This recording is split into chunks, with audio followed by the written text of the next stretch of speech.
करें। नमस्कार सर, नमस्कार आप लोगों का बहुत बहुत स्वागत है। आज एक अहम प्रेस वार्ता को संबोधित करने के लिए हमारे बीच राष्ट्रीय प्रवक्ता एवं सांसद सुधांशु त्रिवेदी जी मौजूद हैं। अब मैं ज्यादा समय न लेता हुआ निवेदन करूंगा सुधांशु भाई से कि आप सबको संबोधित करें। सुधांशु भाई। भारत की राजनीति में नई राजनीति और तथाकथित रूप से शुचिता के स्वयंभू अलंबरदार पार्टी का रंग अब एक के बाद एक तथ्यों के सामने आने के बाद उतरता चला जा रहा है।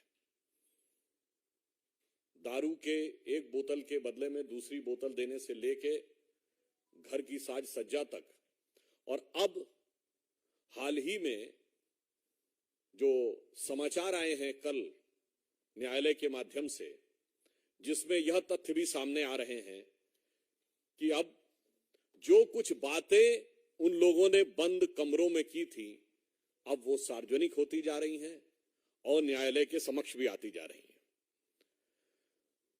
यह बात अब प्रामाणिक रूप से सामने आ रही है कि पूर्व उप मुख्यमंत्री सिसोदिया जी के सचिव के अरविंद ने बताया था कि सीएम की उपस्थिति में विधिवत यह निर्णय हुआ कि 2% से बढ़ाकर 12% किया जाएगा, जिसकी कोई भी आधिकारिक कारण अथवा कोई फैक्चुअल बेसिस अवेलेबल नहीं है। इसलिए हम यह पूछना चाहते हैं कि कट्टर ईमानदार के अजीबोगरीब किरदार श्री केजरीवाल जी कृपया ये बताएं कि वो 2 से 12% का निर्णय, चूंकि अब यह बयान में आ चुका है, तो आपने कब, कैसे और किन नियमों के आधार के ऊपर लिया था। फिर इतना ही नहीं है, यह भी बात आई है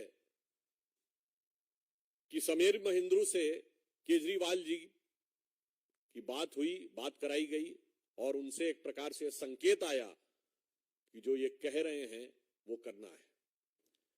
तो अब अगला प्रश्न दिल्ली की जनता ये पूछना चाहती है कि मान्यवर, ये बात किस आधार पे हुई और किस लिए आपने कहा किसी बाहरी व्यक्ति के लिए कि ये जो कह रहे हैं वो करना है। तीसरा बिंदु अभी आया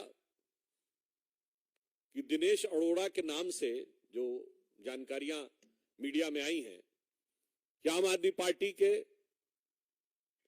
एक सांसद जिन्होंने की वो मीटिंग आहूत की, उन्होंने कहा कि अगर सारे रेस्टोरेंट ओनर्स को बुला लिया जाए तो कुछ धन की आवश्यकता है, और ऐसा बयान आया है कि सारे ओनर्स को बुलाया गया और एक निश्चित धनराशि इकट्ठा की गई और उसके एवज में सरकार ने यह कहा कि रेस्टोरेंट्स की टाइमिंग में परिवर्तन कर देंगे।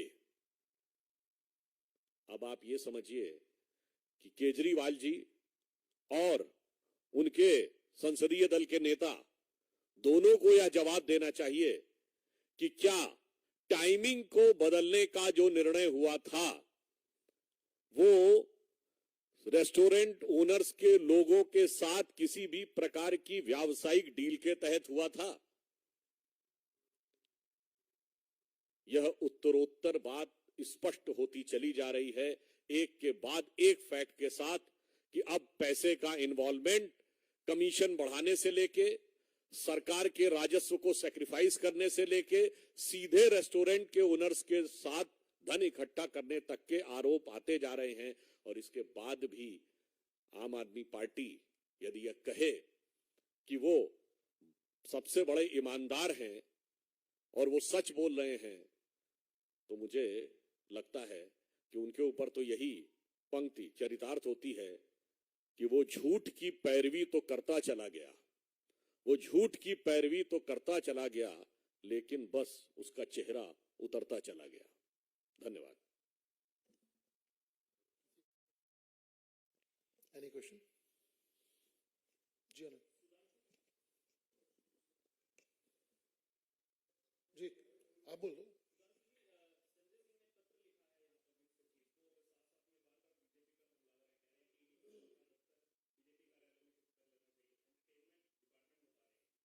देखिए, जो तथ्य सामने आ रहे हैं उस पर आम आदमी पार्टी जवाब देने की स्थिति में नहीं है। इवन आपने ये भी देखा कि शायद अब तो टीवी पर भी उन्होंने कुछ मुद्दों के ऊपर जाने से पीछे हट गए हैं।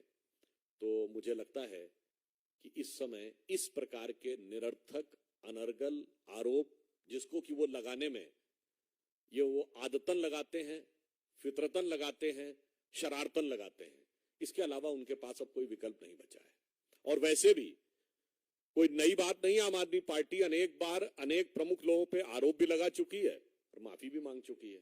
तो मुझे नहीं लगता है कि जो उन्होंने कहा एंटरटेनमेंट की बात, आम आदमी पार्टी के किरदार को अब कोई गंभीरता से नहीं लेता है, बल्कि उनके अगर पूरे पिछले कुछ वर्षों के इतिहास को देखें तो उसमें अचंभित करने वाला एंटरटेनमेंट नजर आएगा।